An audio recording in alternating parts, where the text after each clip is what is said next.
Je m'appelle Frère Benoît, je suis moine à l'abbaye de Cîteaux depuis 19 ans. À l'abbaye de Cîteaux, nous sommes une quinzaine de frères qui mènent la vie cistercienne, c'est-à-dire que nous menons une vie de travail, de prière, de recherche de Dieu et de vie commune.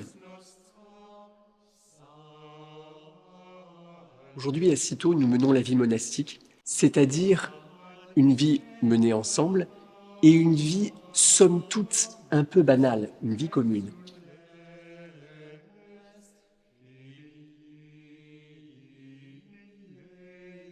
Vie ensemble de prière, de travail et de lecture. La prière liturgique structure toute notre journée. C'est elle qui nous réveille le matin à 4 heures et qui donne son élan, son sens à tout le reste de la journée. Le travail nous met en communion avec les réalités concrètes du monde. Il est aussi un lieu de communion fraternelle puisque nous faisons quelque chose ensemble. Et la lecture est comme le fond.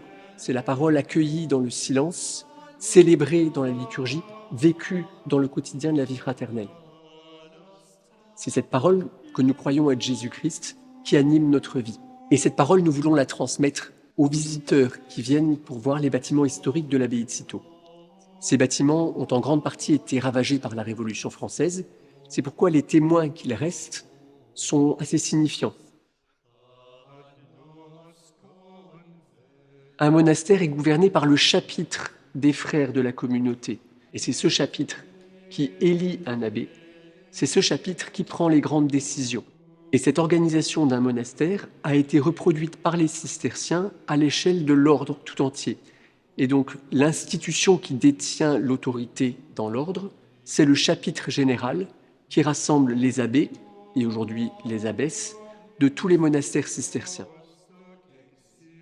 Ici, nous sommes dans un bâtiment qui a un nom un peu mystérieux, il s'appelle le définitoire. Le définitoire, c'était le siège des définiteurs, c'est-à-dire ceux qui aidaient l'abbé de Cîteaux, qui était en quelque sorte le gouvernement de l'abbaye de Cîteaux et de l'ordre cistercien tout entier.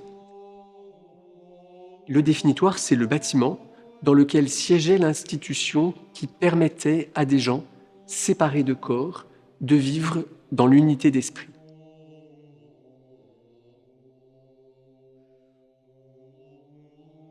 Pour comprendre le lien entre la vie monastique quotidienne de prière, lecture, travail que nous menons et ce bâtiment institutionnel du définitoire, il faut faire un pas de côté, un pas d'abstraction. Quand le chapitre général fait son travail, quand les abbés sont en bonne relation les uns avec les autres, quand il y a des institutions d'entraide entre les monastères, on oublie qu'il y a des institutions au service de la vie quotidienne.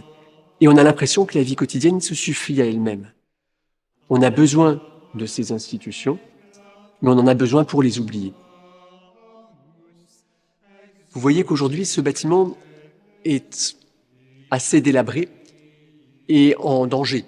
C'est-à-dire que si on ne fait rien, dans quelques années, ce bâtiment risque de s'écrouler. Or, nous sommes dans un bâtiment unique qui est témoin de l'histoire politique et culturelle de notre société. Ce serait vraiment dommage de le laisser tomber en ruine. Donc, nous avons décidé de le restaurer, c'est-à-dire de remettre le bâtiment hors d'eau, hors d'air, et de l'affecter à de nouvelles fonctionnalités. Nous allons reprendre les deux fonctions de ce bâtiment, qui étaient de transmettre la vie monastique, d'une part, et de garder une mémoire, d'autre part. Nous allons transmettre aux visiteurs un point de vue sur la vie monastique, leur présenter qu'est-ce que c'est que la vie monastique, aujourd'hui, chez les cisterciens à travers le monde. On fera ça au rez-de-chaussée. Et puis, comment on gouverne un ordre cistercien? Qu'est-ce que c'est que ce définitoire, que ce gouvernement de l'ordre, un chapitre général? Et comment ça peut parler aujourd'hui à notre monde? À l'étage, nous garderons mémoire des archives, des documents cisterciens qui risquent d'être éparpillés si on ne les conserve pas ensemble. Or, des documents qui s'éparpillent sont des documents qui perdent leur sens. Nous allons les garder ensemble pour les conserver et pour leur donner une plus grande intelligence et ouvrir cette partie-là aux chercheurs. Restaurer un bâtiment de cette taille coûte assez cher.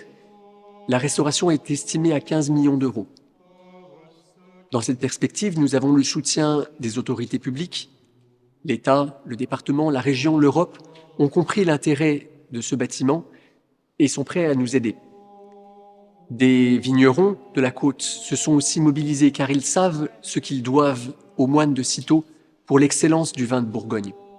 Mais nous avons aussi besoin de vous, que vous vous mobilisiez vos réseaux pour apporter votre contribution et ensemble restaurer ce bâtiment qui est signifiant pour l'histoire monastique et qui est signifiant pour l'histoire monastique avec la grande histoire qui nous concerne tous. En aidant ce projet, vous participez à la transmission de la sagesse cistercienne qui donne au monde d'aujourd'hui, un peu désemparé, la certitude qu'il est possible de vivre ensemble. Puisque nous, cisterciens, nous menons un art du vivre ensemble depuis 9 siècles aujourd'hui, et que ça marche, et qu'on peut être heureux. Et notre monde aujourd'hui a besoin de ce message et de ces petites recettes qui doivent être adaptées, mais qui doivent être transmises. Et vous contribuez à cette petite transmission d'une si grande chose qui est qu'il est doux et qu'il est bon de vivre ensemble et d'être unis.